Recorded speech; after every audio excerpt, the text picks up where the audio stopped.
presented by Beauty Music। Arvind Kumar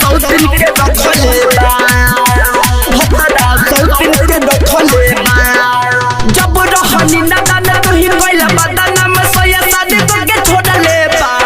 जब रहनी नदाना तो ही कोइला बदाना में सोया शादी करके छोड़ ले बा।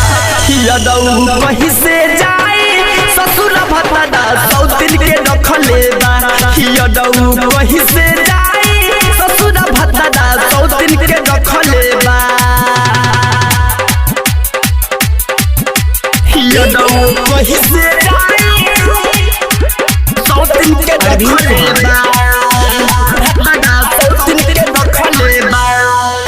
नैहर में रहनी लुटौनी जवानी पहले न सोचनी की होई परेशानी। रहनी कुआर तुही कटलनु जानी ससुरा में कैसे भातार मोटे मानी।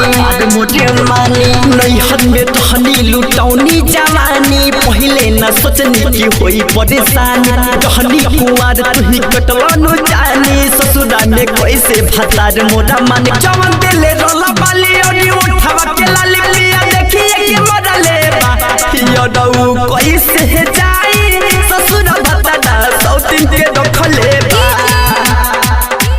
यादव कैसे जाई अरविंद कुमार सौ दिन के रखले बा। भत्ता सौ दिन के रखले बा।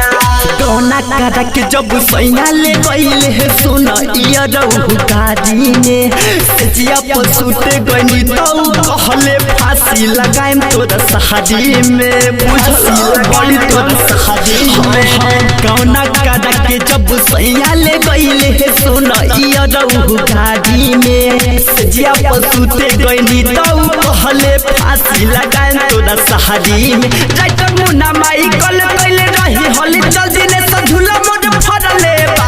यादव कैसे जाई ससुर भत्ता सौ दिन के रखले बा। क्यूट रिकॉर्डिंग स्टूडियो गुरुवालिया बाजार कुशीनगर।